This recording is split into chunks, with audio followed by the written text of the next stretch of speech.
आनन्दकरं प्रसन्नं ज्ञानस्वरूपं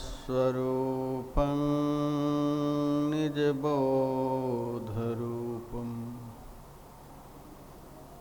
योगीन्द्रमीड्यं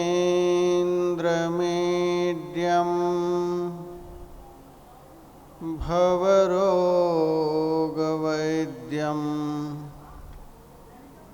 श्रीमद्गुरुं नित्यमहं नमामि। यस्याङ्घ्रिपङ्कजपरागपरप्रभावात् भूत्वा कृतिमतां श्रुतिमाचरामि तं सद्गुरुं सततसर्वसुखं सदग्र्यं वन्दे सदा विमलबोधघनं विचित्रम् वन्दो गुरुपदकञ्ज कृपासिन्धुनररूपहरि महामोहतमपुञ्ज जासुवचनरविकर्णिकर। मेरा मुझ में कुछ नहीं, जो कुछ है सब तोर, तेरा तुझको सौंपते क्या लागेगा मोर। लोकाभिरामं रणरंगधीरं राजीवनेत्रं रघुवंशनाथं कारुण्यरूपं करुणाकरन्तं श्रीरामचन्द्रं शरणं प्रपद्ये। वसुदेवसुतं देवं कंसचाणूरमर्दनं देवकी परमानन्दं कृष्णं वन्दे जगद्गुरुम्।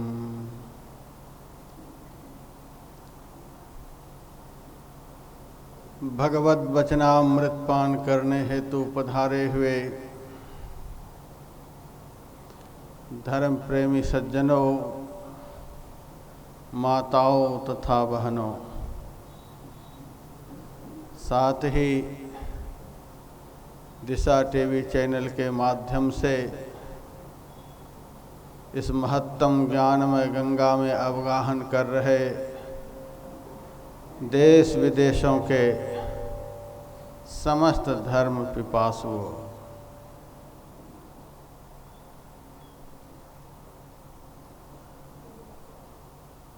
इस महत्तम ज्ञानमय यज्ञ का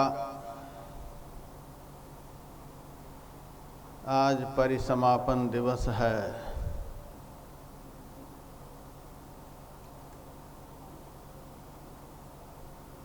भगवान के उपदेशों का सार आज आप लोगों को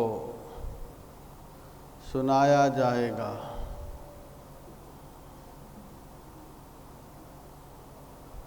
अपने मन को, अपने चित्त को स्थिर करके आज का प्रसंग आप लोग श्रवण करेंगे।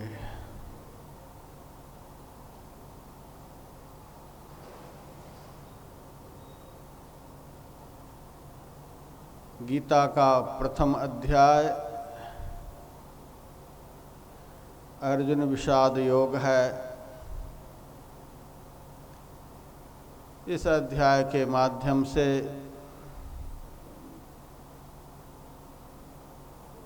यह बतलाया गया है कि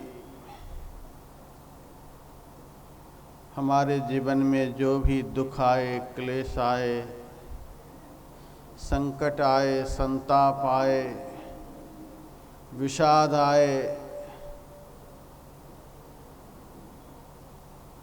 वह किसी से नहीं कहकर हम अपने आराध्य देव से कहें। ऐसे से कहें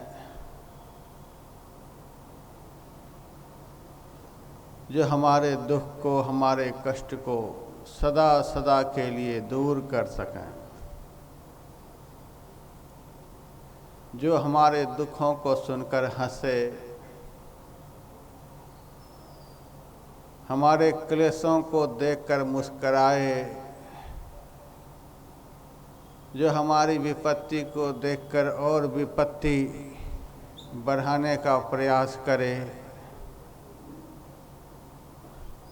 अथवा जो हमारी व्यथा को सुनकर कुछ भी नहीं कर सके, ऐसे को सुनाने का कोई फायदा नहीं। भगवान से सुनाकर, अपने सद्गुरु से सुनाकर, किसी शिखर पर पहुँचे हुए संत से सुनाकर हम समस्त क्लेशों से, दुखों से मुक्त हो सकते हैं और वह दुख हमारे लिए योग बन जाएगा, भक्ति का अंग बन जाएगा।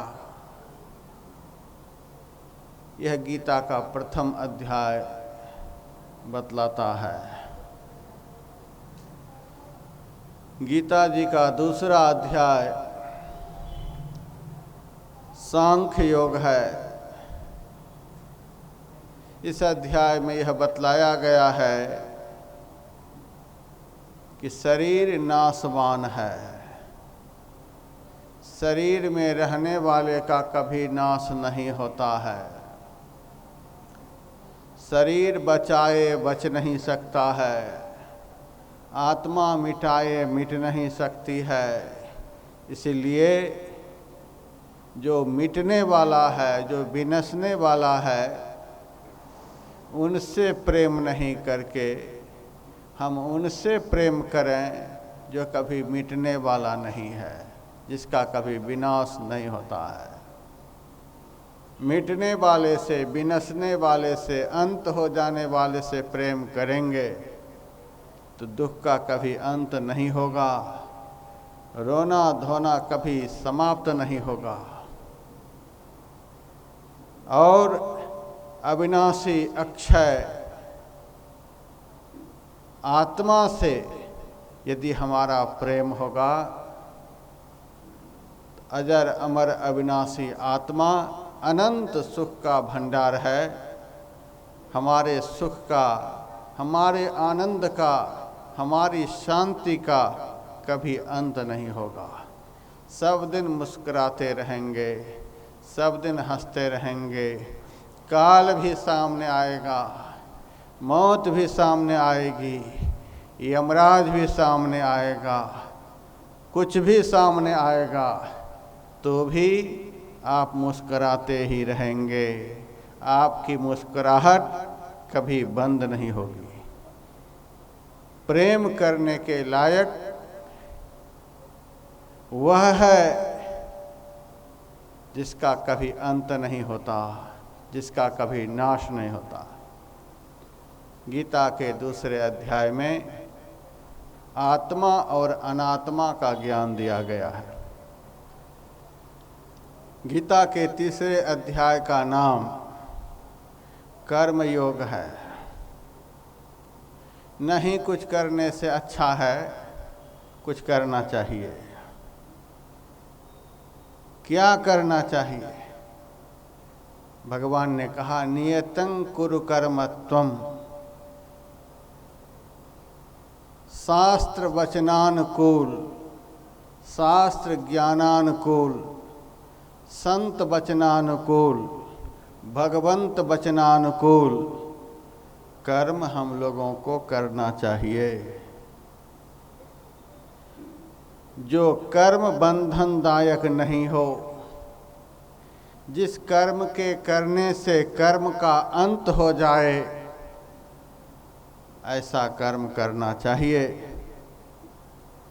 ऐसा कर्म हमारे लिए योग बन जाएगा,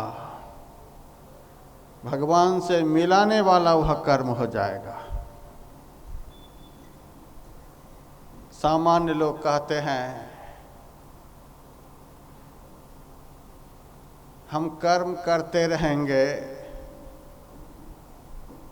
हम दिन रात कर्मों में लगे रहेंगे तो भजन कैसे होगा। संतों ने उदाहरण दे देकर भक्तों को बतलाया है।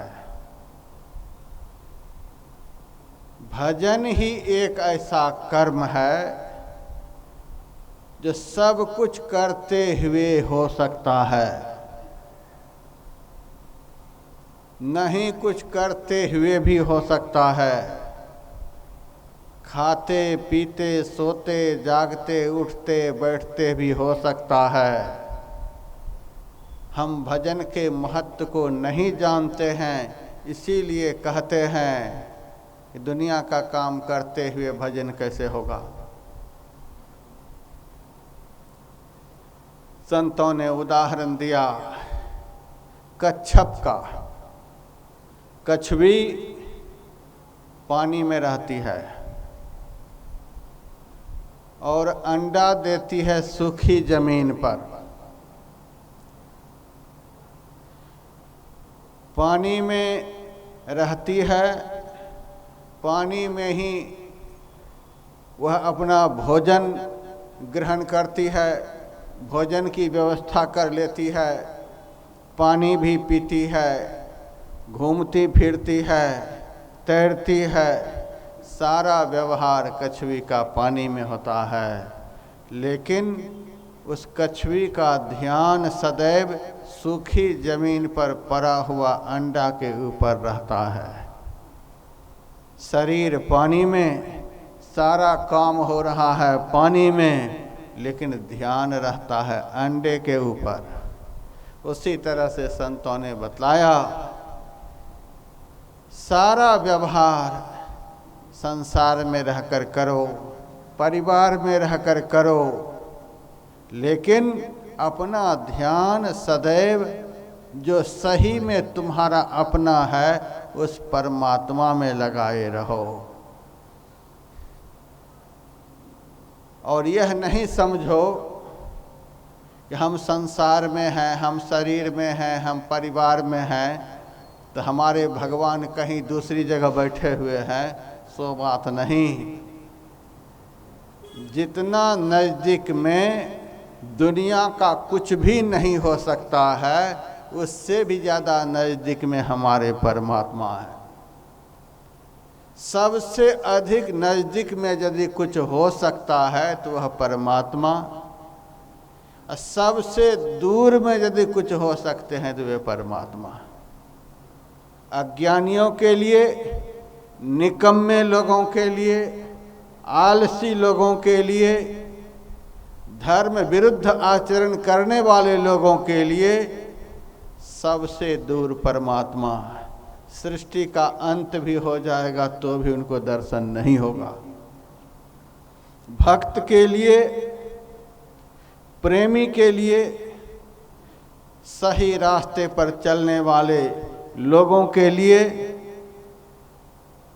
संत शास्त्र के अनुकूल आचरण करने वालों के लिए सबसे नज़दीक यदि कुछ है वह परमात्मा। जो चीज़ जितना आवश्यक होती है उस चीज़ को भगवान ने उतना ही सहज सरल बनाया है। हम भोजन करते हैं, भोजन में रोटी चावल आदि खाते हैं। भगवान ने हम लोगों की जीविका के लिए अन्न का सर्जन किया है। हमारे जीवन में अन्न की जितनी आवश्यकता है उससे अधिक आवश्यकता हमारे लिए इस देह में जल की है। अन्न के बिना जितनी देर हम रह सकते हैं, जी सकते हैं, जल के बिना उतनी देर जी नहीं सकते। लेकिन देखिए, अन्न से ज़्यादा सस्ता भगवान ने जल को बनाया।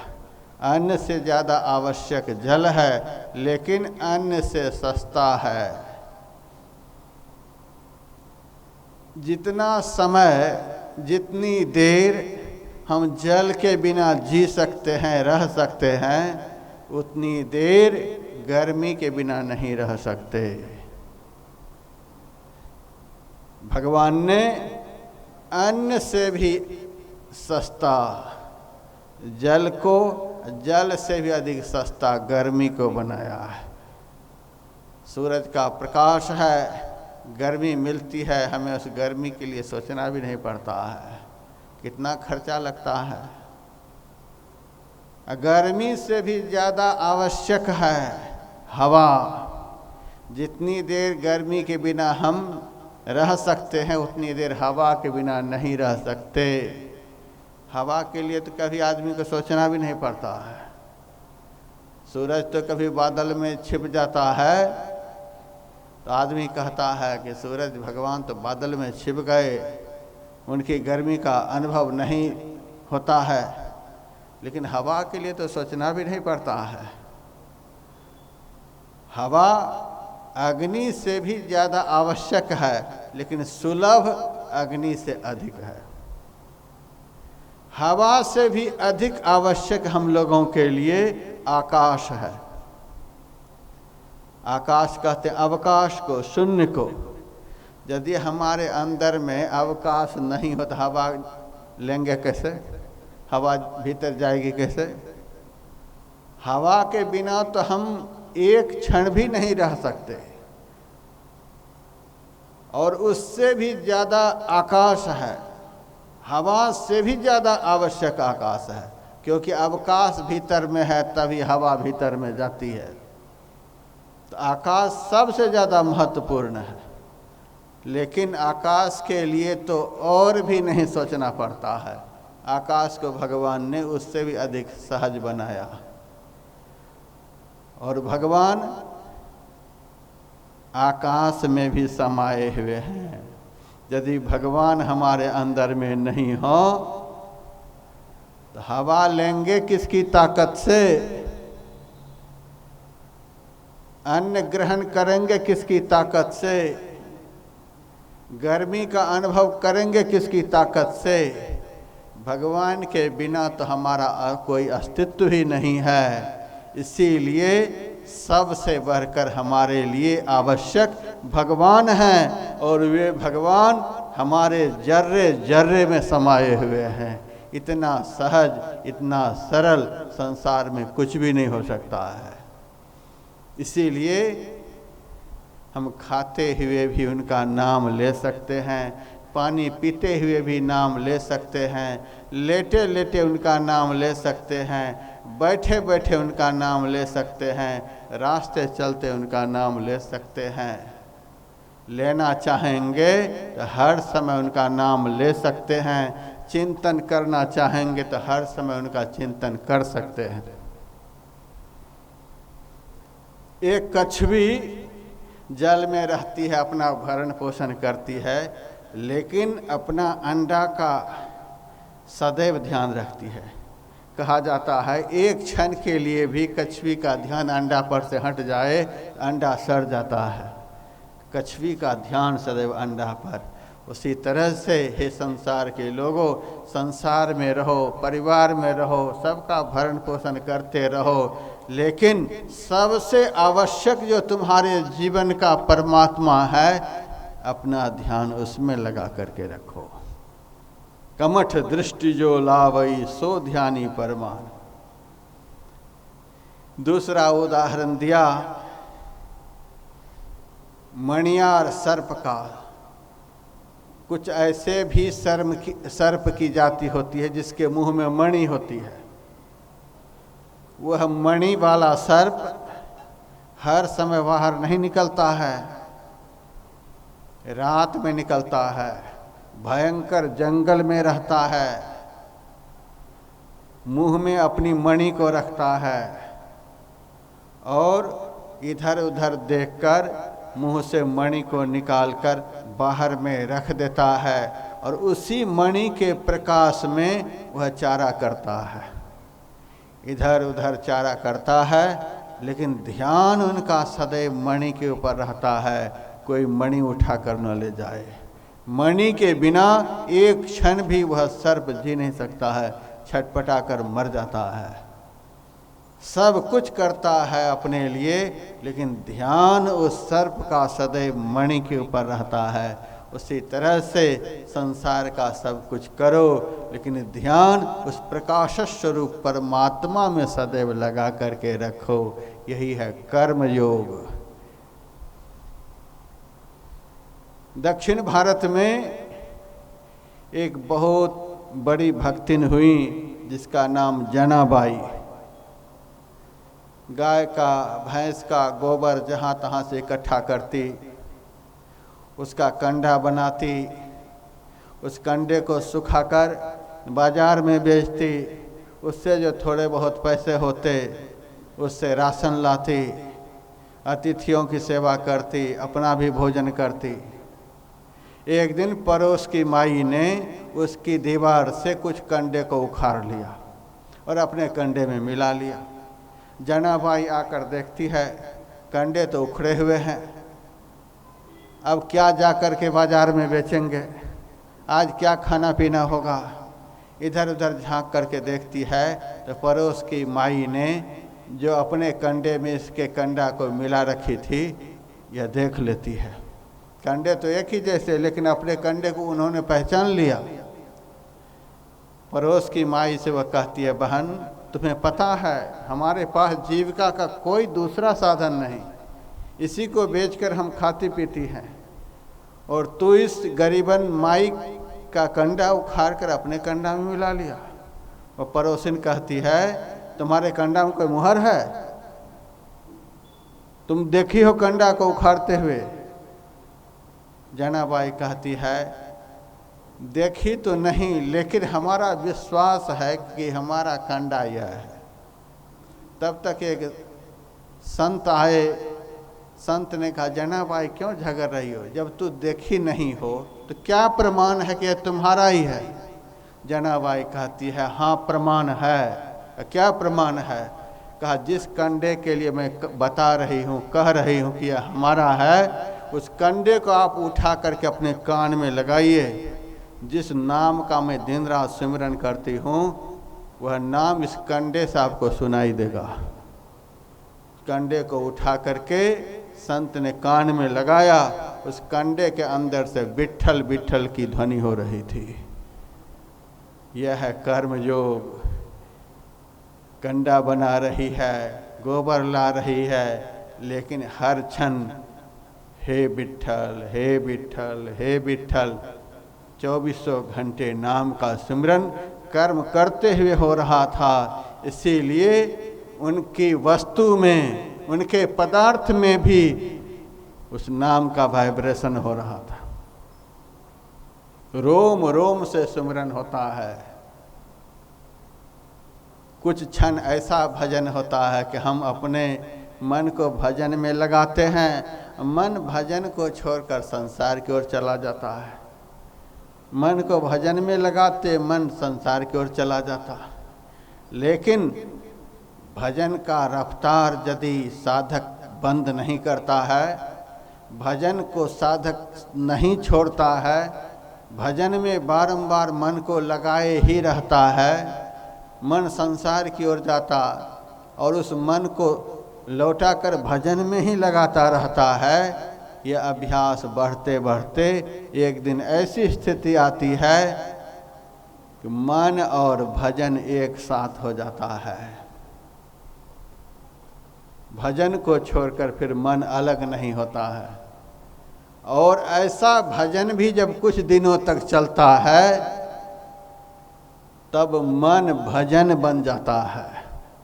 फिर मन रहता नहीं, केवल भजन ही रहता है। संत के पास मन नहीं होता है, केवल भजन होता है। भक्त के पास मन और भजन दोनों रहता है। संत के पास केवल भजन रहता है। संसार के विषयी लोगों के पास केवल मन रहता है। इसीलिए कहता है महाराज मन बड़ा चंचल है, मन बड़ा चलायमान है, कभी स्थिर नहीं रहता है, मन बड़ा परेशान है। मन तो परेशान करेगा ही। मन तो हमारा गुरु है, हमें ज्ञान दे रहा है कि तू कभी भी हमको ऐसे में लगाते ही नहीं जहां लगकर हम स्थिर होंगे। तू तो सदैव हमको वहीं लगा कर रखते हो जो कभी स्थिर रहता ही नहीं। यह संसार तो निरंतर चलायमान है, अनस्थिर है। अनस्थिर संसार में कभी मन स्थिर होने वाला नहीं है। यह तभी स्थिर होगा जब इसको स्थिर में लगाया जाएगा। आत्मा को छोड़कर संसार में कुछ भी स्थिर पदार्थ नहीं है। भगवान के भजन को छोड़कर संसार में स्थिर पदार्थ कुछ भी नहीं है। यह जब भी स्थिर होगा तो भजन के द्वारा ही स्थिर होगा, इसके अलावा कोई साधन नहीं है। एक कछुवी जल में रहकर अपना भरण पोषण करती हुई निरंतर अंडा का सेवन करती है। एक सर्प अपना भरण पोषण करता हुआ निरंतर अपनी मणि की रक्षा करता है। और हम मनुष्य अपनी आत्मा की रक्षा के लिए आत्मचिंतन नहीं कर सकते। यह कर्म योग है कि कर्म करते हुए भी अपने मन को सदैव भजन में लगा करके रखना। एक और संत हुए, भारत में एक से एक संत हुए हैं। उनमें से एक संत बुल्ला साहब हुए। वे गुलाल साहब के गुरु हुए। गुलाल साहब बहुत बड़े महाजन थे। उनके यहाँ बुल्ला साहब नौकरी करते थे, हल चलाने का काम करते थे। हल चलाते हुए भी सदैव वे अपने मन को ध्यान में ही लगा करके रखते थे। उनके गुरु का नाम था यारी साहब। हल चलाते हुए भी अपने गुरु का ध्यान करते रहते थे, अपने गुरु का चिंतन करते रहते थे।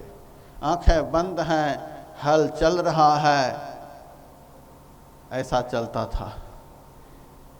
कुछ लोगों ने गुलाल शाह के पास जाकर शिकायत कर दी, आप कैसे को नौकर बनाए हो?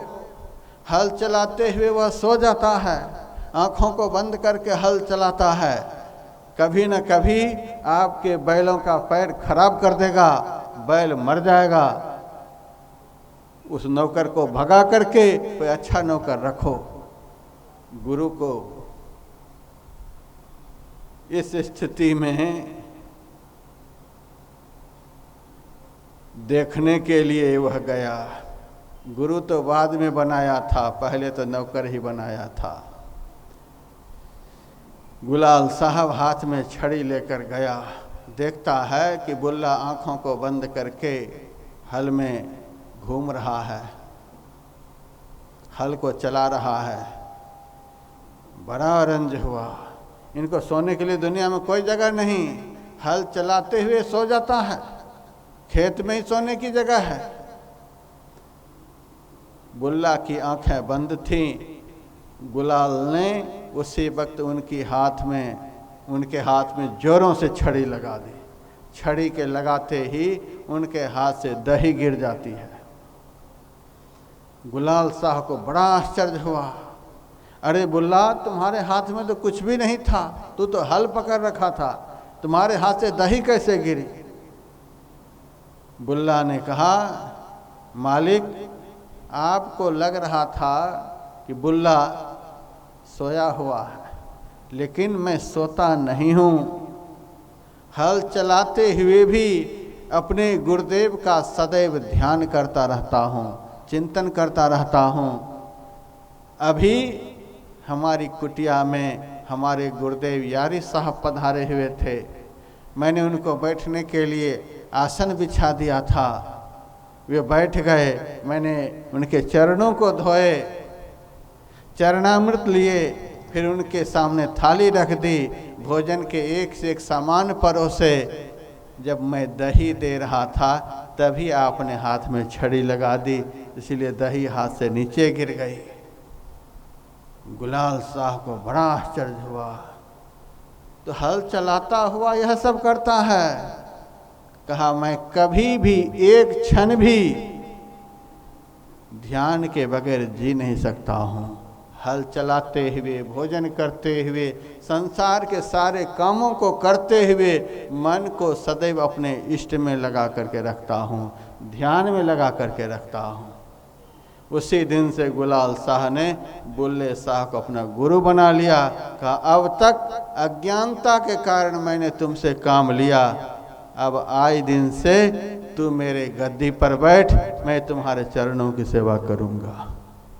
वे गुलाल साहब के गुरु बुल्ले शाह हुए। इसको कहते हैं कर्म योग।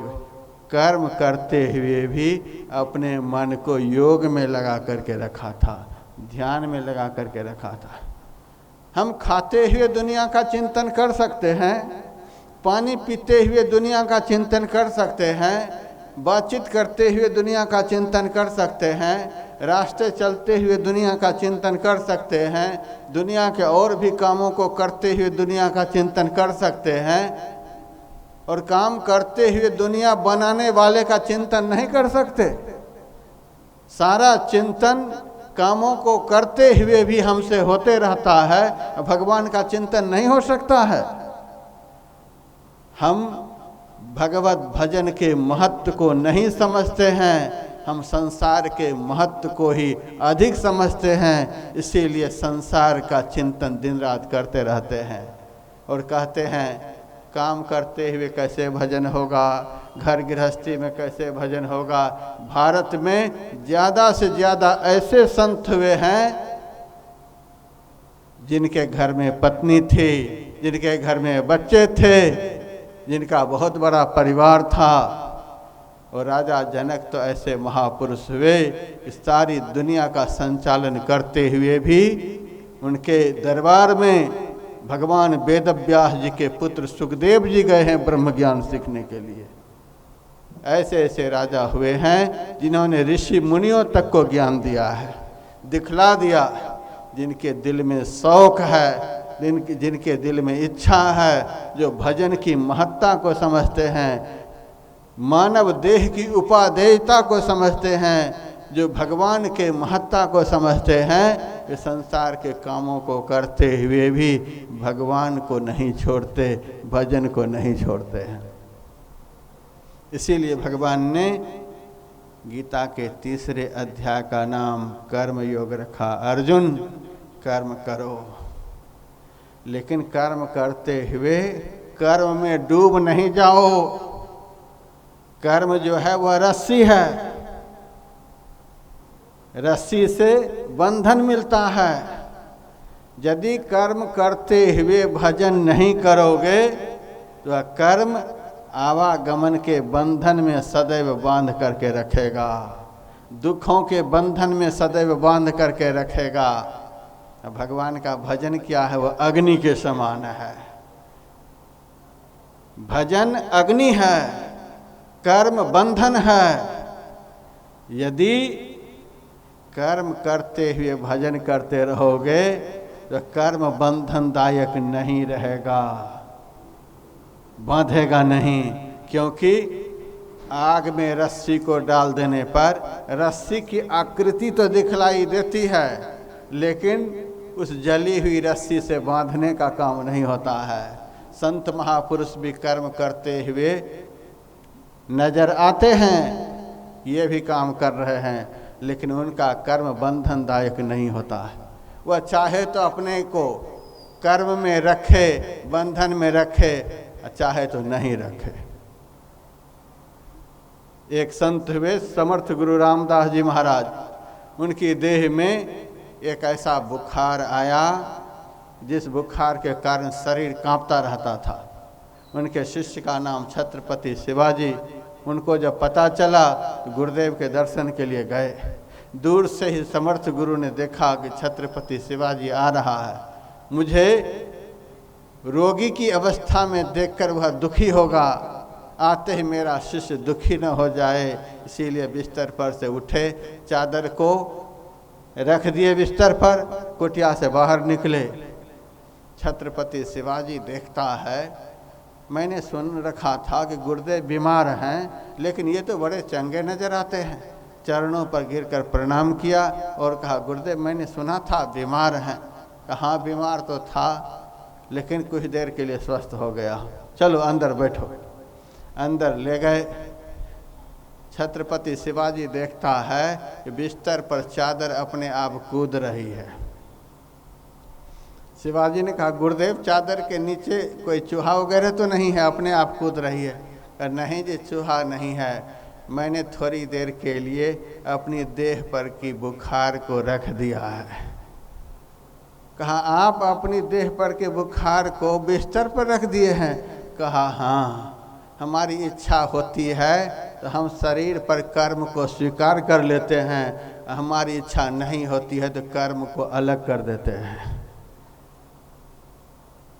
यदि कर्म करते हुए भी भजन नहीं छूटेगा तो भजन में इतनी ताकत है कि आप चाहें तो कर्म को शरीर पर लेकर के भोगें, और चाहें तो कर्म को शरीर पर से हटा भी सकते हैं, इतनी ताकत हो जाएगी। कर्म किए का भोग है सब काहू को होय, ज्ञानी भोगे ज्ञान से, अज्ञानी भोगे रोय। अज्ञानी लोग कर्मों का फल रो रो करके भोगते हैं, अज्ञानी लोग हंसते हुए भोगते हैं, क्योंकि भजन के द्वारा उन्होंने कर्म को जला दिया है। लगता है कि हमारी ही तरह इनकी देह में भी बुखार लग गया है, रोग हो गया है, लेकिन उनका कर्म जली हुई रस्सी की तरह दिखलाई देती है, उनको प्रभावित नहीं कर सकता। कर्म करते हुए भी हमारा भजन चलते रहना चाहिए। आँख है तो देखना तो होगा ही, आँख निकाल कर फेंक नहीं देंगे, आँख से देखने का कर्म होगा। कान है तो कान से सुनने का कर्म होगा, हाथ है तो लेने देने का कर्म होगा, पैर है तो चलने फिरने का कर्म होगा, मुंह है तो बोलने का कर्म होगा। 14 इंद्रियां हैं, इंद्रियां कर्म के लिए है, इंद्रियां देह में है तो इन इंद्रियों के द्वारा कर्म होंगे ही। लेकिन भगवान कहते हैं, नियतं कुरु कर्म त्वम, शास्त्रानुकूल कर्म करो। जिस तरह से शास्त्र देखने के लिए कहते हैं उस तरह से देखो, जो देखने के लिए शास्त्र कहते हैं वह देखो। जिस तरह के शब्द को सुनने के लिए शास्त्र कहते हैं, इस कान से उस तरह के शब्द को सुनो। हाथ से जो कर्म करने के लिए शास्त्र कहते हैं वह कर्म करो। पैर से जहां जाने के लिए शास्त्र कहता है वहां पैर को लेकर के जाओ। मुंह से जो बोलने के लायक है वह बोलो। इंद्रियां हैं तो इंद्रियों से कर्म होंगे, लेकिन शास्त्र ने बतलाया है कि मुंह से इस तरह का वचन बोलो, कान से इस तरह का शब्द सुनो, आँख से इस तरह का रूप देखो, कान से इस तरह का शब्द सुनो, पैर से यहाँ चल करके जाओ, हाथ से यह सब कर्म करो। सत्संग में आप लोग किस लिए आते हैं? यही सब सीखने के लिए तो आते हैं। संत महापुरुष देखने के लिए सिखलाते हैं, सुनने के लिए सिखलाते हैं, बोलने के लिए सिखलाते हैं, इस तरह से कर्म करने के लिए सिखलाते हैं, ऐसे ऐसे कर्म करने के लिए सिखलाते हैं जो कर्म आपके लिए बंधनदायक नहीं होगा, वह कर्म आपके लिए योग बन जाएगा, भगवान के दर्शन का माध्यम बन जाएगा। गीता का 3रा अध्याय कर्म योग है। गीता का 4था अध्याय ज्ञान कर्म संन्यास योग। विवेक पूर्वक ज्ञान पूर्वक कर्म करना है, देख देख करके कर्म करना है, देख देख करके चलना है, देख देख करके बोलना है, समझ समझ करके सुनना है, समझ समझ करके सब कर्मों को करना है। शास्त्र में सब कुछ लिखा हुआ है, सत्संग में सब कुछ बतलाया गया है। 3 तरह के कर्म बतलाए गए, एक कर्म, दूसरा अकर्म, तीसरा विकर्म। स्वाभाविक रूप से शास्त्रानुकूल, संत ज्ञान के अनुकूल साधु महात्मा जिस तरह से जिस तरह का कर्म करने के लिए कहते हैं, उस तरह से यदि हम कर्मों को करते रहते हैं, इसको कर्म कहते हैं। दूसरा है अकर्म। अकर्म कहते हैं कर्म की शून्यता को। कोई सामने पाप कर रहा है, हम चाहें तो रोक सकते हैं। हमारे बच्चे गलत रास्ते पर जा रहे हैं, हम चाहें तो उसको रोक सकते हैं, लेकिन मोह के बस गलत करते हुए बच्चे को हम रोकते नहीं हैं। गलत हो रहा है, सामर्थ्य होते हुए भी हम गलत को देखते रहते हैं, सोचते हैं हमको नहीं गलत करना है, आगे वाला कोई कर रहा है तो करने दो। इसको कहते हैं अकर्म। सामर्थ्य के रहते हुए भी बुरे बुरे कर्म लोग कर रहे हैं और हम देख रहे हैं, उसको रोक नहीं सकते। रोकना चाहिए। यदि सामर्थ्य नहीं हो तब कोई बात नहीं, सामर्थ्य के रहते हुए भी यदि सामने वाला दुष्ट कर्मों को कर रहा है, उसको रोकने का प्रयास करना चाहिए। जो प्रयास नहीं करता है उसी को अकर्म कहते हैं, कर्म शून्यता। तीसरा है विकर्म। विकर्म का अर्थ होता है निषिद्ध कर्म। मैंने एक दिन पहले आप लोगों को सुनाया था, झूठ बोलना, चोरी करनी, नशाओं का सेवन करना, हिंसा करनी, व्यभिचार करना, निंदा चुगली, छल कपट, राग द्वेष, ये सब निषिद्ध कर्म हैं। मानव मात्र के लिए ये कर्म नहीं है।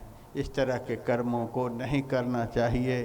3 तरह के कर्म का विश्लेषण गीता के 5वें अध्याय में भगवान ने किया है। तो ज्ञान पूर्वक हमें कर्म करना है कि जो कर्म बंधन का कारण नहीं बने, क्योंकि ब्रह्मा से लेकर चींटी तक कर्म के ही बंधन में हैं। सोच समझ करके यदि कर्म नहीं हुआ तो कर्म बंधन बनकर सदैव दुख देता रहेगा।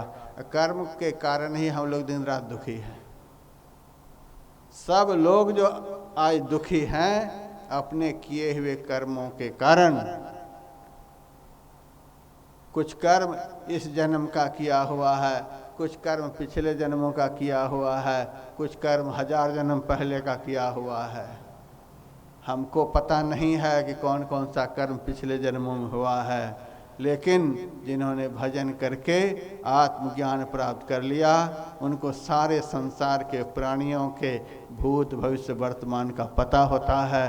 वह देखते ही बतला देता है इस जन्म का किया हुआ कर्म का फल है। तो ऐसा कर्म नहीं हो जो हमारे लिए दुख का कारण बन सके। ज्ञान पूर्वक कर्म करना चाहिए।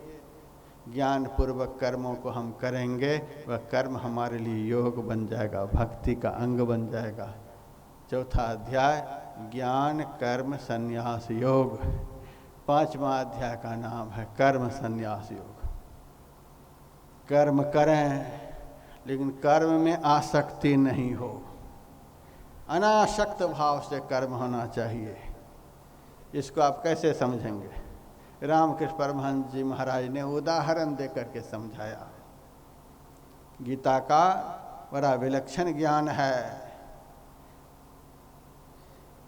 सहज रूप में लोग गीता को समझ नहीं पाते हैं, उदाहरण देकर के समझाते हैं। रामकृष्ण परमहंस कहते थे, बड़े घर की नौकरानी की तरह संसार में रहना सीखो। बड़े घर की नौकरानी जो होती है वे अपने मालकिन के बच्चे को गोद में लेकर के घूमती है, दूध पिलाती है, सारी सेवा करती है। लोग पूछते हैं ये कौन है? हमारे बच्चे हैं, हमारे बच्चे हैं।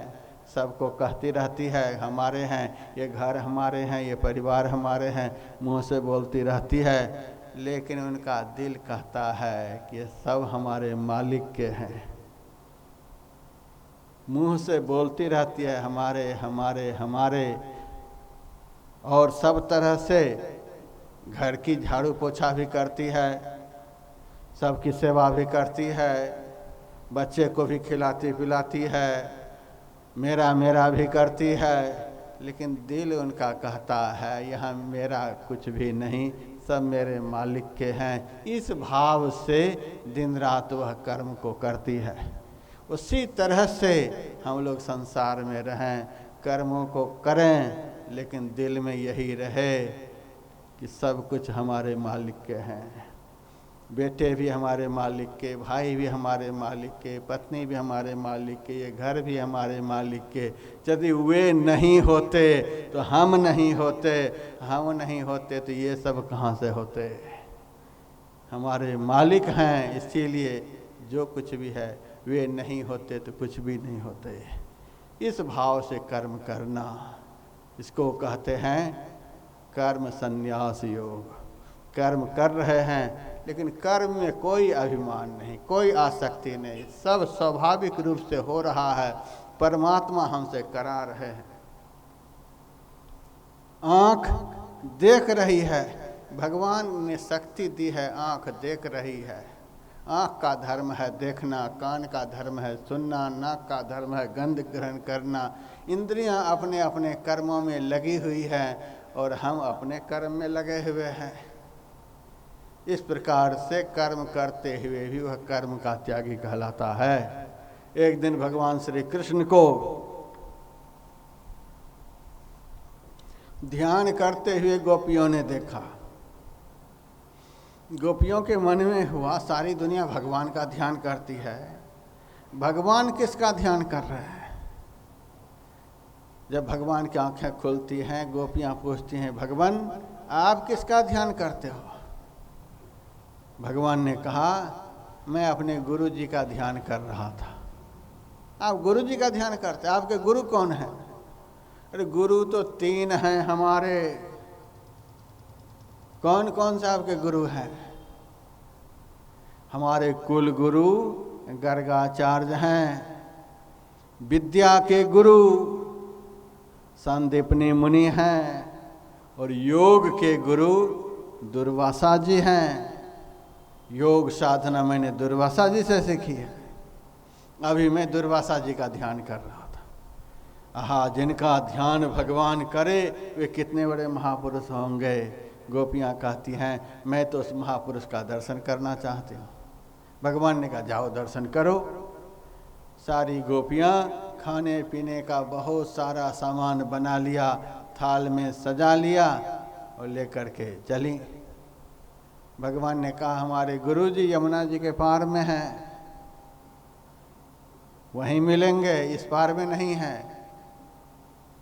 ठीक है कोई बात नहीं, यमुना जी में कोई ज़्यादा पानी है नहीं, हम ऐसे ही चले जाएंगे। सारी गोपियाँ सारा सामान लेकर के चली, लेकिन यमुना जी में तो जल उमड़ रहा है। अब उस पार जाने की हिम्मत नहीं, कैसे जाएं? सारी गोपियाँ वापस आ गईं भगवान के पास और कहती हैं भगवान यमुना जी में जल उमड़ रहा है, मैं कैसे जाऊं? भगवान ने कहा जाओ यमुना जी के पास और यह कह देना यदि श्री कृष्ण कभी झूठ नहीं बोलते, यदि श्री कृष्ण महाभारत की लड़ाई में किसी का पक्षपात नहीं किया है, यदि श्री कृष्ण अखंड बाल ब्रह्मचारी हैं, हे माता मुझे रास्ता दे दो। गोपियों के मन में तो एक बार हुआ चलो झूठ नहीं बोलते हैं, पक्षपात नहीं किए हैं, लेकिन ये जो कह रहे हैं श्री कृष्ण अखंड बाल ब्रह्मचारी हैं, 16,108 रानियां जिनके घर में, और एक एक रानी से 10-10 संतान उत्पन्न किया है। और ऐसे संसारी पुरुष अपने को अखंड ब्रह्मचारी कह रहे हैं। गोपियों के मन में संदेह हुआ, भगवान जान गए। भगवान ने कहा संदेह मत करो, जाओ यमुना जी के पास, बता देना, रास्ता मिल जाएगा। गोपियां चली गईं, यमुना जी के तट पर खड़ी होकर कहती, यदि श्री कृष्ण कभी झूठ नहीं बोले हैं, लड़ाई के मैदान में कभी पीठ नहीं दिखाए हैं, महाभारत की लड़ाई में किसी का पक्षपात नहीं किए हैं, और अखंड ब्रह्मचर्य व्रत का वे पालन करते रहते हैं, माता मुझे रास्ता दे दो। उसी समय यमुना जी ने रास्ता दे दिया। सारी गोपियां थाल लेकर के यमुना पार कर जाती हैं। दुर्वासा जी पेड़ के नीचे ध्यान में मग्न थे। उनका ध्यान जब टूटा तो सारी गोपियां भोजन की सामग्री रख देती हैं। महाराज इसे स्वीकार करो। जितनी गोपियां जितनी थार में भोजन लेकर के गई थीं, दुर्वासा जी सब के सब खा गए, कुछ भी नहीं छोड़ा। गोपियों के मन में हुआ जैसे गुरु वैसे चले। वो कहते अखंड बाल ब्रह्मचारी, इतनी रानियां, इतने बच्चे, ये ऐसे पेटू गुरु कि हमारे लिए प्रसाद तक भी नहीं छोड़े। जो भी लेकर के आई सब के सब खा गए, कुछ भी नहीं बचा। अच्छा चलो कोई बात नहीं, खिला पिला करके प्रणाम करके गोपियां जब वापस होती हैं तो फिर यमुना जी में जल उमड़ने लग गया। अब गोपियां सोचती हैं अब जाऊं कैसे। वापस आती हैं दुर्वासा जी के पास, महाराज अब मैं यमुना पार करूं कैसे। दुर्वासा जी ने कहा आई थी कैसे। भगवान श्री कृष्ण ऐसा ऐसा बोलने के लिए कहा था, बोल दिया तो रास्ता मिल गया, अब जाऊं कैसे। दुर्वासा जी ने कहा जाओ यमुना जी से कह देना, यदि दुर्वासा जी दूब के रस को छोड़कर कुछ खाते ही नहीं तो माता मुझे रास्ता दे दो।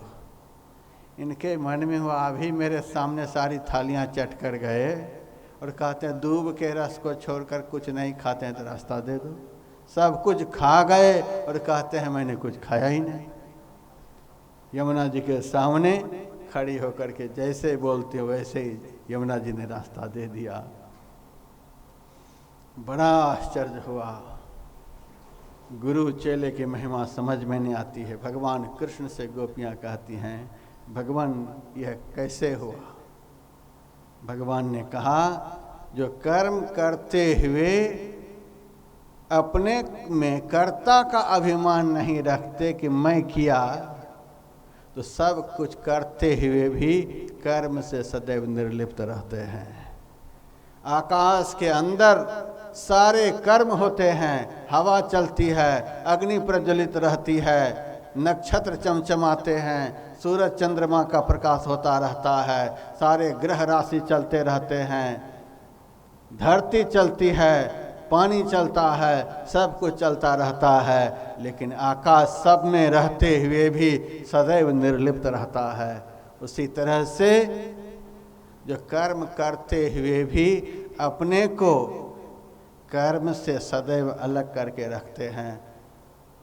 कान का धर्म है सुनना, कान सुन रहा है। नाक का धर्म है गंध ग्रहण करना, नासिका गंध को ग्रहण कर रही है। मुंह का धर्म है बोलना, मुंह बोल रहा है। सब अपना अपना काम में लगा हुआ है। हमारा काम है, हम आत्मा हैं, हमारा काम है परमात्मा का चिंतन करना। तो जो इंद्रियों के काम में हस्तक्षेप नहीं करता, इंद्रियां अपने काम में हैं, हम अपने काम में हैं, ऐसा कर्म करने वाला सब कुछ करते हुए भी कर्म के बंधन से रहित रहता है। इसी को कहते हैं कर्म संन्यास योग। इतना योग जब भगवान श्री कृष्ण ने अर्जुन को सुना दिया, इस तरह से योग करो, इस तरह से योग करो, इस तरह से योग करो,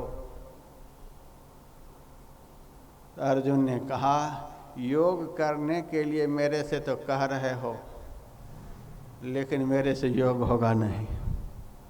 मैं साफ साफ कह रहा हूँ, मेरे से योग नहीं होगा। जैसे आप लोग भी कह देते हैं महाराज इतना बड़ा व्यापार है, इतनी बड़ी दुकानदारी है, इतने लड़के बच्चे हैं, इतना ये सब कुछ है, मेरे से तो भजन नहीं हो सकता है।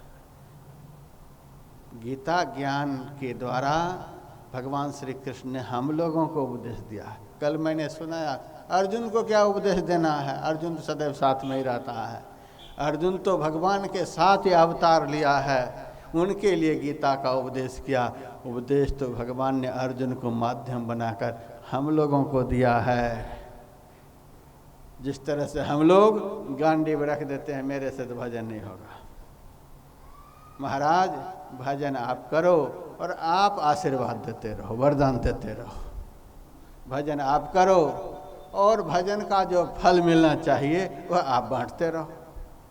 हम तो केवल खाने पीने के लिए पैदा लिए हैं संसार में, संसार जाल को फैलाने के लिए दुनिया में आए हैं, और आप भजन करो और हमको आशीर्वाद देते रहो। ऐसा नहीं होता है।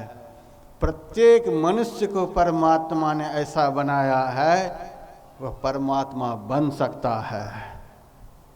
यही मनुष्य कर्म करके देवता बनता है, यही मनुष्य कर्म करके भगवान बनता है, यही मनुष्य कर्म करके संत बनता है, यही मनुष्य कर्म करके राष्ट्रपति बनता है, यही मनुष्य कर्म करके प्रधानमंत्री बनता है, धनवान बनता है, विद्वान बनता है, यही मनुष्य कर्म करके राक्षस भी बन जाता है।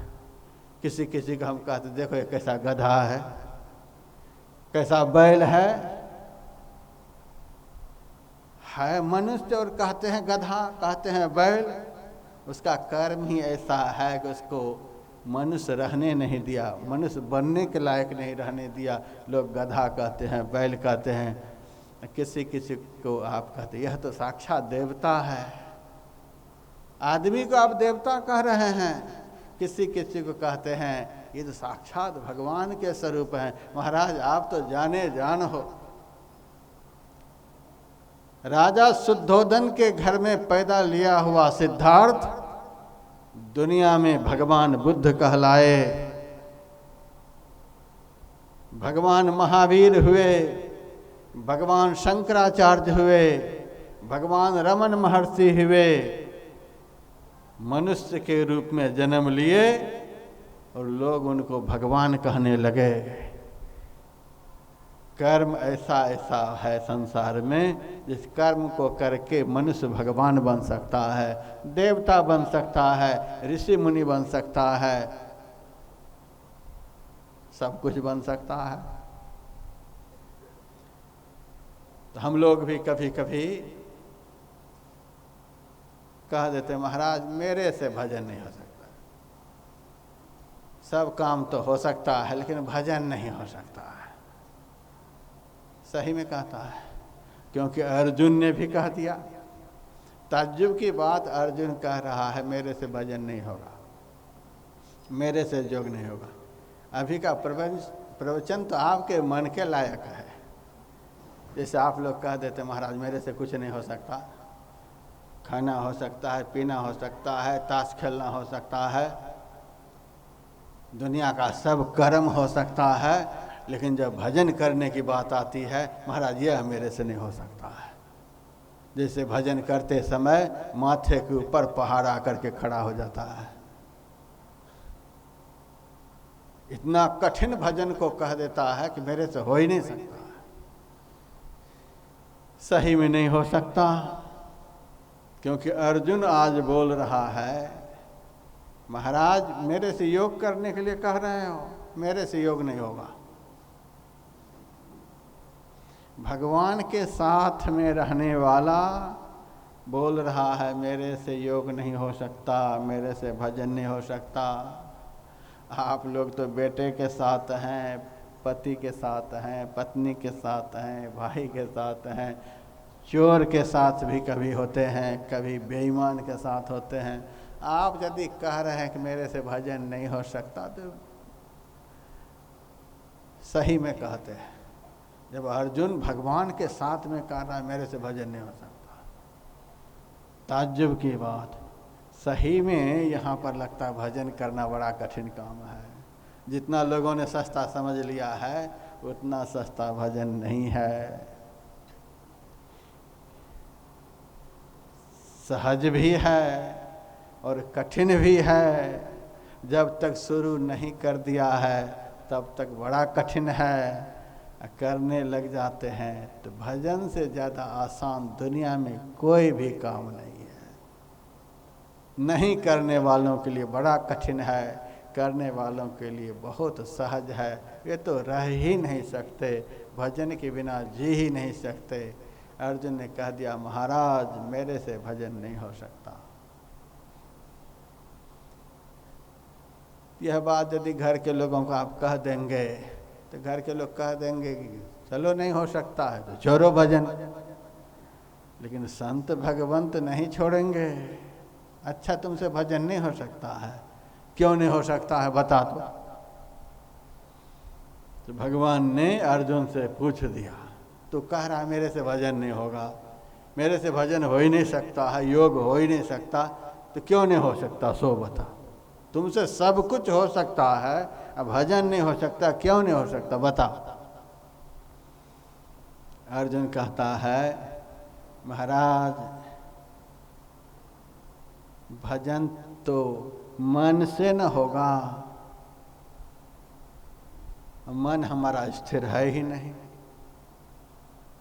और कोई भी काम चंचल मन से हो सकता है, लेकिन भजन चंचल मन से नहीं हो सकता।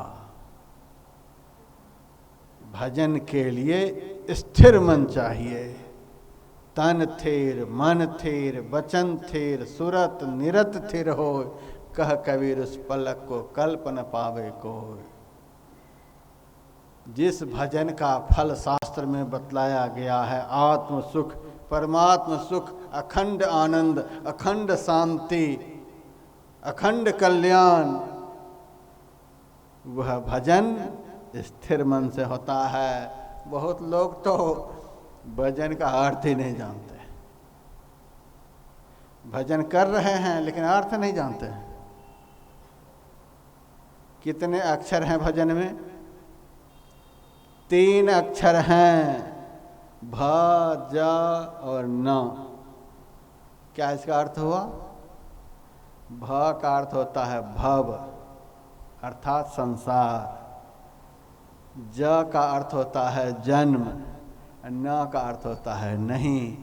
भजन उसको कहते हैं जिसके करने से इस दुखमय संसार में जीव का कभी जन्म ही नहीं हो, इसको भजन कहते हैं। इसी तरह की व्याख्या में अलीगढ़ में कर रहा था। एक माई उठ करके खड़ी हो गई, क्या तू भजन का अर्थ सुना रहा है? कोई दुख नहीं होता है। 40 साल से मैं भजन कर रही हूँ, मैं तो इतना भजन करती कि तू भी नहीं करता होगा, और आज तक सुख मिला ही नहीं। पैर के तलवे घिस गए लेकिन आज तक सुख मिला ही नहीं। मेरा तो अनुभव है, तू क्या बताएगा कि भजन करने से दुख नहीं होता है? मेरे मन में हुआ, राम ने कहा भजन करने से सुख मिलता है, कृष्ण ने कहा भजन करने से सुख मिलता, शिव जी कहते हैं भजन करने से सुख मिलता, सारे ऋषि मुनि सारे शास्त्र कहते हैं भजन करने से सुख मिलता। ये माई कहाँ से खड़ी हो गई कि भजन करने से कोई सुख नहीं मिलता? हमको तो अनुभव है 40 साल का। फिर मैंने उस माई से कहा, माई अच्छा बता तू भजन करती है किस तरह से? वह माई कहते किस तरह से करती हूँ बताऊं? मैंने कहा बताओ। तो माई कहती है 4 बजे उठ जाती हूँ, ठंडे पानी से नहा लेती हूँ, कपड़ा पहन लेती हूँ, एक बहुत बड़ी साजी है मेरे पास फूल की, उसमें फूल भर लेती हूँ, बिलपत्र तुलसी अक्षत धूप दीप नैवेद्य पूरे भर करके पूरे अलीगढ़ में जितने पानी हैं, जितने पत्थर हैं, जितने पेड़ हैं, जितने मंदिर हैं, जितने गुरुद्वारे हैं, सब में थोड़ा थोड़ा थोड़ा थोड़ा करके 4 बजे जो सब कुछ करके निकलती हूँ। 4 बजे शाम में आकर के चाय पीती हूँ। करते हो इतना भजन? तब मैं समझ गया यही भजन ये माई कर रही, इसी को ये माई भजन समझ लिया। तीरथ व्रत में फिरे बहुत चितलाई के, जल पखान को पूज मुए पछताई के, वस्तु न बूझी जाए आपने हाथ में, अरे हाँ पलटू जो कुछ मिले से मिले संत के साथ में। दुनिया घूम रहा है। मैंने कहा माई यही भजन करती हो? हाँ यही भजन करती। मैंने कहा इस भजन से आज तक तो सुख मिला नहीं, अब मैं बता रहा हूँ, इसी तरह से भजन यदि और 2-4 साल चलेगा तो गठिया बात भी पकड़ेगा। यह भी सुन ले, रो रो करके मरेगी। तो फिर काहे के लिए सुनाते हो कि भजन करने से सुख मिलता है? जिसको भजन कहता है, जिसको भजन कहा जाता है माई, वह यह भजन नहीं है।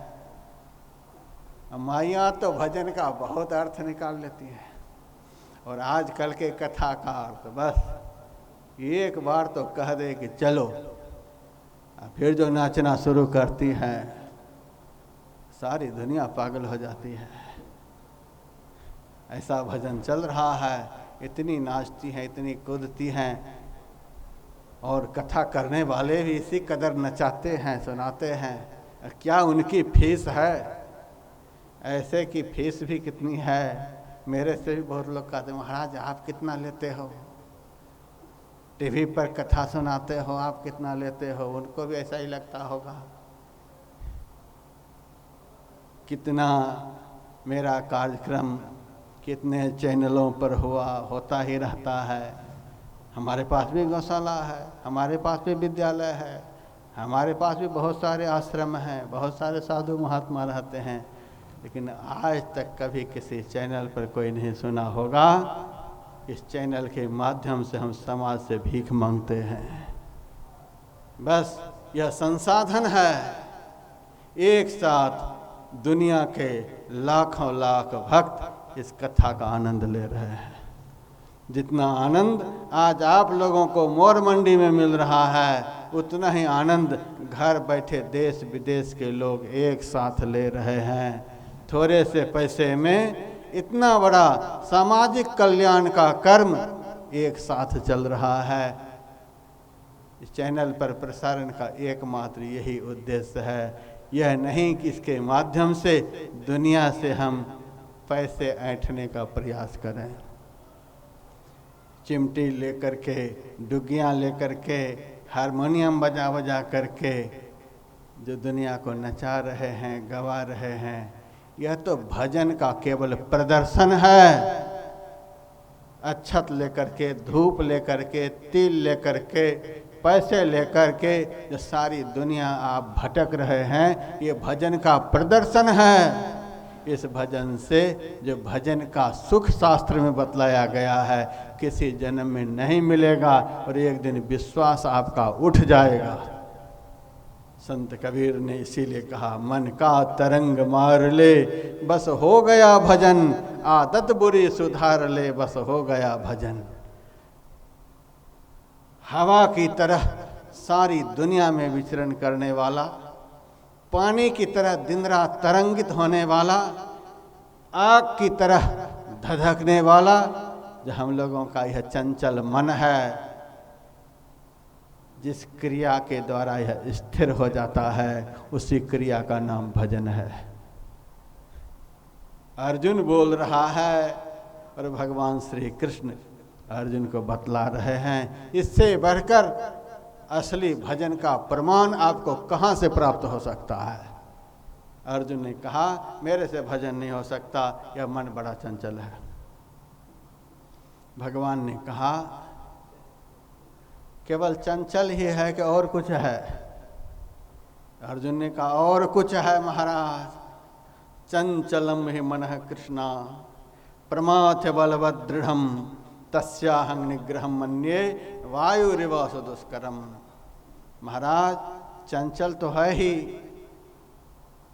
विद्युत चलंकिं धन यौवनायुर, जैसे आकाश में बिजली चमकती है, कभी स्थिर नहीं होती है, पानी कभी स्थिर नहीं होता है, हमारी जवानी की अवस्था कभी स्थिर नहीं, ये बदल रही है। उसी तरह से हमारा मन चंचल है, चंचलम ही मन है कृष्णा। फिर कहा प्रमाथि, बड़ा प्रमथनशील। भजन के समय साधक के अंदर यह मंथन पैदा कर देता है, ऐसा मंथन पैदा करता है कि साधक अपने मन को भजन में लगाना चाहता है और यह पापी मन भजन को छोड़कर साधक को विषय के बाजार में ले जाना चाहता है। यह भजन में लगाना चाहता और यह मन विषय भोग में लगाना चाहता है। बड़ा भारी मंथन चलता है। प्रमाथि, यह प्रमथनशील है, मंथन पैदा करने वाला है।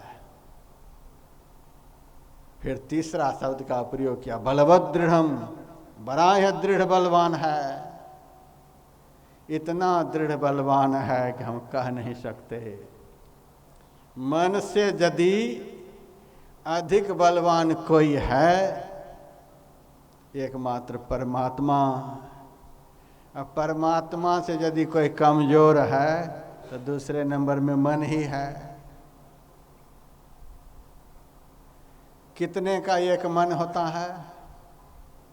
हम लोग मन मन बोलते हैं। मन कितने का होता है? 40 किलो का एक मन होता है। हम लोगों का मन भी 40 किलो का है। बतला रहा हूँ, याद रखिएगा। मन मन बोलते हैं महाराज, मन नहीं लगता, मन नहीं लगता। मन हमसे रुकता ही नहीं। 40 शेर का वजन, 40 किलो का वजन कौन संभालेगा? 5 साल के बच्चा को आप 40 साल का वजन संभालने के लिए दीजिएगा, संभाल पाएगा? 80 साल का बूढ़ा भी नहीं संभाल पाएगा। नौजवान ही 40 शेर को संभाल सकता है। उसी तरह से छोटी उम्र के जो बालक हैं, उनका मन बड़ा चंचल, उनसे तो संभल ही नहीं सकता, उनको ज्ञान ही नहीं संभालने का है। अब बुढ़ा के शरीर में अब कुछ बचा ही नहीं। जवान कहता है अभी तो बहुत कुछ करना है, मरने के समय शुरू करेंगे, तो किसी से हो ही नहीं सकता। अब बुढ़ा केवल संस्कार बना सकता है। अब शरीर में कुछ रह ही नहीं गया। जो कुछ था वो तो विषय के बाजार में खो दिया। अब तो केवल शरीर दिखता है।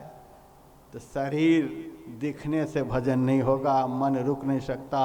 मन की गति को रोकने के लिए देह में ताकत चाहिए, भजन का बल चाहिए। तो 40 शेर के वजन को संभालने के लिए ताकत चाहिए। उसी तरह से मन को निग्रह करने के लिए भजन की ताकत चाहिए। वृद्धावस्था में केवल भजन का संस्कार बनाया जा सकता है। बाल्यावस्था में भजन करने का संस्कार बनाया जा सकता है। और जवानी की अवस्था में भजन किया जा सकता है। जवानी में जिन्होंने भजन का संस्कार नहीं बना लिया तो बुढ़ापा, जैसे मछली के बिना तालाब के पास रहने वाला बगला भूखे प्यासे तड़प तड़प करके मरता है, वैसे ही भजन से हीन वृद्धावस्था के लोग तड़प तड़प करके प्राण का त्याग करते हैं। बलवद दृढ़म, यह दृढ़ बलवान है। 5 कर्म की इंद्रियां हैं, हाथ पैर मुंह गुदा और लिंग। 5 ज्ञान की इंद्रियां हैं, आंख कान नाक जिह्वा और त्वचा। उसके बाद 4 अंतःकरण, मन बुद्धि चित्त और अहंकार। 14 हो गए। 5 तत्व का यह शरीर, मिट्टी, जल, अग्नि, हवा और आकाश। 14, 5, 19 पंच विषय हैं, रूप, रस, गंध, स्पर्श, शब्द। 19, 5, 24 इच्छा, द्वेष, सुख और दुख। 24, 4, 28। उसके बाद 2 और बच गया। 2 बचा क्या? प्रकृति और धृति। ये 30 हो गए। 10 प्राण सब मिला करके 40 हो गए।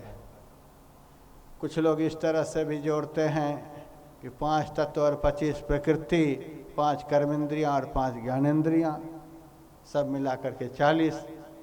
इस प्रकार से 40 के समुदाय को एक मन कहते हैं। तो अर्जुन ने कहा बड़ा बलवान है, दृढ़ बलवान है। कबीर साहब ने तो कह दिया सुर नर मुनि सब पची पची हारे, देवता मुनि योगी सन्यासी मर गए इनको रोकने में, रोक नहीं पाया। जिन्होंने इस मन को रोक लिया, जिन्होंने इस मन को बस में कर लिया, उसी को संतों ने सच्चा साधु कहा है। सच्चा साधु का एकमात्र लक्षण यही है कि उसके बस में मन होता है। संसारी लोगों का एकमात्र लक्षण है कि संसार के लोग मन के बस में है। भगवान का यही एक लक्षण है कि उसके पास मन ही नहीं है। भगवान के पास मन नहीं होता। संत के पास मन होता है लेकिन उनके बस में होता है। संसारी लोग मन के बस में होते हैं। संसारी संत भगवंत में यही अंतर है। अर्जुन ने कहा यह बड़ा बलवान है। तस्याहं निग्रहम मन्ये वायुरिवसु दुष्करम। महाराज इसको रोकना, इसको बस में करना वायु के वो बस में करने जैसा है। इतना सुनकर भगवान ने कहा अर्जुन तू ठीक कहता है, यह मन बड़ा चंचल है, प्रमथनशील है, इसको रोकना बड़ा कठिन है। लेकिन सुनो, यह रुकता है, यह बस में होता है, यह स्थिर होता है। अर्जुन ने कहा यह कैसे स्थिर होता है? का 2 काम करना पड़ेगा। भगवान ने मन को स्थिर करने के लिए 2 काम बतलाया, आप लोग भी सुन लीजिए। और पहले मैंने सुनाया था मन का तरंग मार ले बस हो गया भजन। मन को स्थिर कर लो, यही सबसे बड़ा भजन है। इसी भजन का फल है सच्चा सुख, सच्चा आनंद, परमात्म दर्शन। तो मन को स्थिर कर लेना, इसी का नाम भजन है। आज यह भजन करो, कल करो, 1 जन्म के बाद करो, 100 जन्म के बाद करो। इसी भजन से आपका कल्याण हो सकता है। चिमटे डुकी के चक्कर में मत रहना। इधर उधर भटक भटक करके जो चाहते हो भजन हो जाएगा, इसको भजन मत समझना। मन का तरंग मार ले बस हो गया भजन। और यह मन स्थिर कैसे होगा? आज भगवान बतला रहे हैं 2 काम करना पड़ेगा। अभ्यासेन कौन्तेय वैराग्येन च गृह्यते असंशयम महाबाहो मन दुर्निग्रहं चलम। अभ्यासेन कौन्तेय वैराग्येन च गृह्यते। अर्जुन, यह मन अभ्यास और वैराग्य से बस में होता है। अभ्यास करना पड़ेगा और वैराग्य को भी साथ में रखना पड़ेगा। अर्जुन ने कहा अभ्यास किसको कहते हैं? भगवान ने बतलाया यतो यतो निश्चरति मनश्चंचलम स्थिरम ततस्ततो नियम्ये तद आत्मन्ये वशम नयेत। अर्जुन, यह चंचल और अस्थिर मन जहाँ जहाँ जाता है वहाँ वहाँ से लौटा लौटा करके अपनी आत्मा में लगाओ। इसका क्या मतलब हुआ? यह मन कहाँ कहाँ जाता है? यह मन 5 ही जगह जाता है, 6ठी जगह नहीं जाता है। उस 5 जगह का नाम क्या है? पंच विषय का बाजार। रूप में, रस में, गंध में, शब्द में, स्पर्श में, इन 5 विषयों के बाजार में ही यह मन जाता है। यदि इस मन को रोकना चाहते हो, स्थिर करना चाहते हो, इस मन को वहाँ बारंबार लगाओ जहाँ यह बाजार नहीं है। तो संसार की तरफ 5 विषय का बाजार है और अंदर की तरफ वह बाजार खत्म हो जाता है। तो अंदर की तरफ क्या है? और कुछ भले बाहर में हो, लेकिन हम कहाँ हैं बताइए तो? हम तो इस शरीर के अंदर में हैं। इसके लिए कोई किताब पढ़ने की ज़रूरत है, कथा सुनाने की ज़रूरत है? हम कहाँ रहते हैं इस शरीर में? अंदर में ही तो रहते हैं। तो भगवान कहते हैं तुम्हारा शरीर नाशवान है, परिवर्तनशील है, बदलने वाला है, प्रतिक्षण बदल रहा है, विनाश की ओर जा रहा है। लेकिन इस शरीर में रहने वाला जो है वह कभी बदलता नहीं, उसका कभी विनाश नहीं होता, वह स्थिर है। स्थिर को जब पकड़ेंगे, स्थिर को जब पकड़ाएंगे तब स्थिर होंगे, तब हमारा मन भी स्थिर होगा। संसार का विषय चलायमान है, निरंतर संसार चल रहा है। ऐसे चलायमान संसार में मन लगा हुआ रहेगा, कभी भी स्थिर नहीं होगा। गुरु नानक देव जी महाराज की वाणी में 9 दरी ठाके धावत रहाए, 10वां निज घरी वासा पाए, उठय अनहद शब्द बजहि दिन राति, गुरुमुख शब्द सुना बणिया। गुरुमति शब्द सुना बणिया।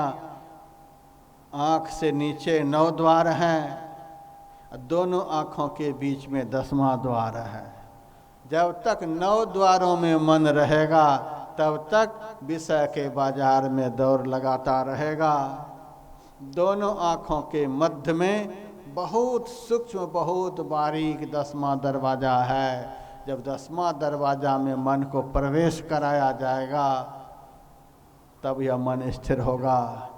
सांप जब बाहर में चलता है तो टेढ़ा मेढ़ा नजर आता है, जब बिल में प्रवेश करता बिल्कुल सीधा हो जाता है। उसी तरह से 9 द्वारों में जब तक मन रहेगा तब तक यह चंचल रहेगा, तब तक टेढ़ा मेढ़ा चलेगा। जब 10वां द्वार में प्रवेश करेगा तो यह सीधा हो जाएगा।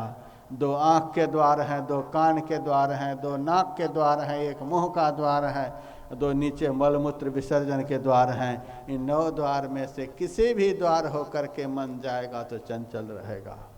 दोनों आँखों के मध्य 10वां द्वार है, वहीं पर जीव का निवास है। एक दिन मैंने सुनाया था, यहाँ पर 4 अवस्थाएं हैं जीव के, जागृत, स्वप्न, सुषुप्ति और तुरीय। अभी हम लोग जागृत अवस्था में हैं। जागृत अवस्था में जीव का निवास नेत्र में होता है। स्वप्नावस्था में जीव का निवास कंठ में होता है। सुषुप्ति अवस्था में जीव का निवास हृदय में होता है। तुरीय अवस्था में जीव का निवास मूर्धा में होता है, ब्रह्मांड में होता है। अभी हम लोगों का निवास नेत्र में है। नेत्र हमारे 2 हैं। किस नेत्र में? 2 में से किसी में नहीं। या तो नकली नेत्र है, जिस नेत्र से इन दोनों नेत्रों में रोशनी आ रही है वह असली नेत्र है। उसी को शिव नेत्र कहते हैं, उसी को 10वां द्वार कहते हैं। उसी 10वां द्वार होकर के दोनों आँखों होकर के रोशनी बाहर निकलती है। 9 दरवाजे 90 दर फीके, रस 10वां अमृत चुई जाए। 10वां द्वार होकर के अमृत श्रावित हो रहा है। अमृत किसको कहते हैं? जो कभी मरे नहीं, उसी को अमृत कहते हैं। किसके शरीर में रहने से हमारा शरीर मरता नहीं है? क्या ऐसा तत्व है जिसके रहने से शरीर मरता नहीं? उसी को कहते हैं प्रकाश, गर्मी। इस देह से गर्मी निकल जाए, शरीर खत्म। कह देते हैं अब गर्मी नहीं है, गया। ऑक्सीजन चढ़ाते रहते हैं, गर्मी नहीं, शरीर खत्म। गर्मी किसका प्रतीक है? प्रकाश का प्रतीक है। जब तक शरीर में प्रकाश है, गर्मी है, तब तक शरीर जीवित है। डॉक्टर आला लगा करके देखते हैं, धड़कन की जांच करते हैं, धड़कन खत्म, आदमी खत्म। ये धड़कन किसका प्रतीक है? वह शब्द का प्रतीक है। जब तक हमारे शरीर में शब्द है, जब तक हमारे शरीर में प्रकाश है, ज्योति है, तब तक यह शरीर जीवित है। जो हमारे हाड़ मांस के पुतला को जीवित करके रखता है, उसी को अमृत कहते हैं। और उस अमृत का दो भाग है, एक ज्योति और दूसरा नाद। जब 10वां द्वार में साधक का प्रवेश होता है तो अंतर ज्योति का दर्शन होता है, अंतर नाद का श्रवण होता है। उठे अनहद शब्द बजहि दिन राति, गुरुमत शब्द सुना बढ़िया। हमारा वही स्वरूप है। यह आत्मा का स्वरूप क्या है? प्रकाश। आत्मा शरीर से निकल जाएगा, शरीर की चमक खत्म हो जाएगी। आत्मा इस शरीर से निकल जाएगा, शरीर की धड़कन खत्म हो जाएगी। तो आत्मा का दो रूप है, प्रकाश और शब्द। अंदर के प्रकाश में, अंदर के शब्द में भगवान कहते हैं मन को बारंबार लगाते रहो। यह मन संसार की तरफ जाए, इस मन को वहाँ लगाओ जहाँ लगाने से अंदर के प्रकाश का दर्शन होगा, अंदर की ध्वनि सुनाई पड़ेगी।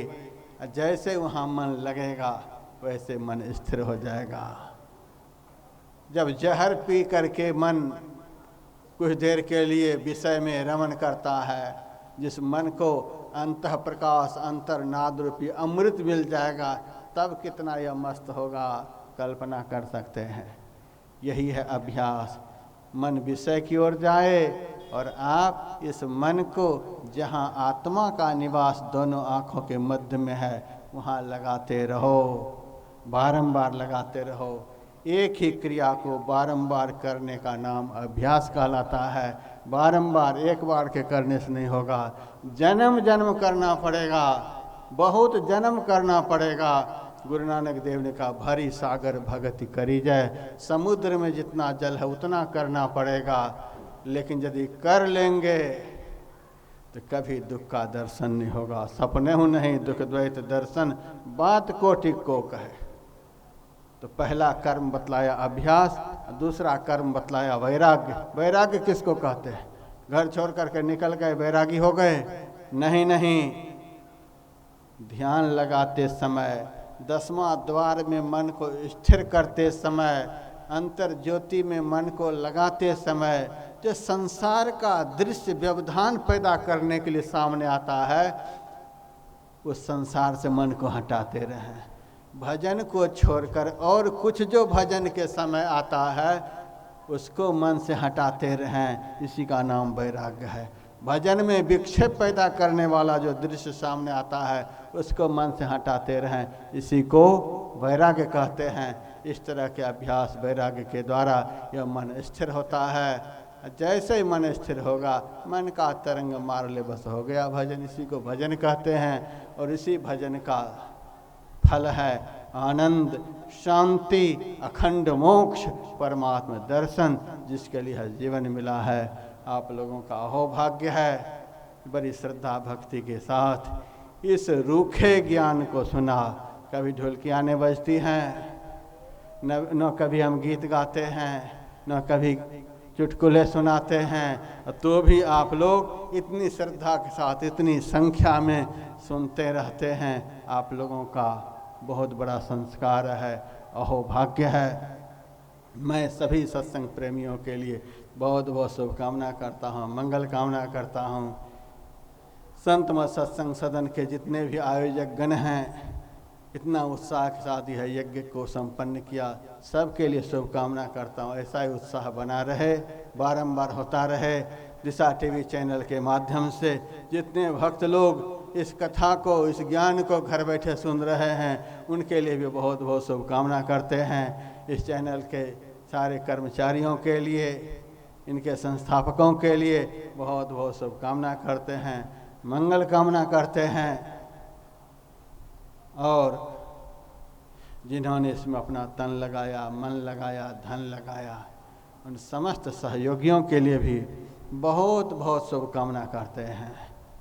दुनिया में बहुत तरह के दान होते हैं, बहुत जगह लोग दान करते हैं। वह भूसा कूटने वाला दान है। सबसे बड़ा दान ज्ञान दान है। यहाँ 5 दिनों तक ज्ञान दान हुआ है। लोग बहुत तरह के दान करते हैं, लेकिन सिगरेट पीते रहते हैं, शराब पीते रहते हैं, बहुत तरह के दुष्कर्म भी करते रहते हैं, अदान भी करते रहते हैं। वह दान भूसा कूटने वाला दान है। लेकिन इस दान के द्वारा कितने लोगों को आत्मा का ज्ञान हुआ, परमात्मा का ज्ञान हुआ, सार असार का ज्ञान हुआ, कर्म अकर्म का ज्ञान हुआ, शरीर और शरीर में रहने वाले का ज्ञान हुआ।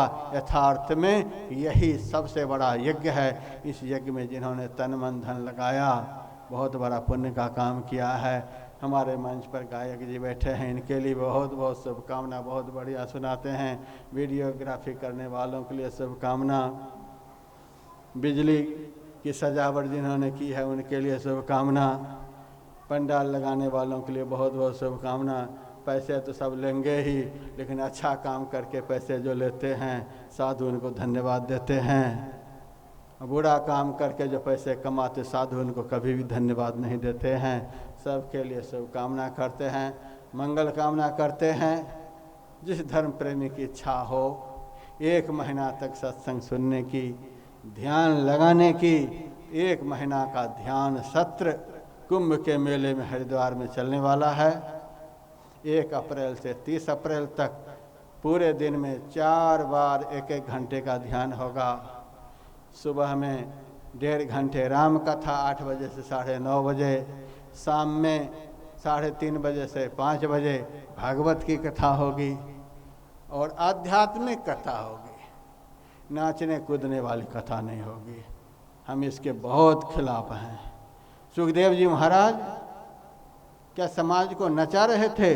कथा के माध्यम से गीत गाते थे मंच पर बैठ करके।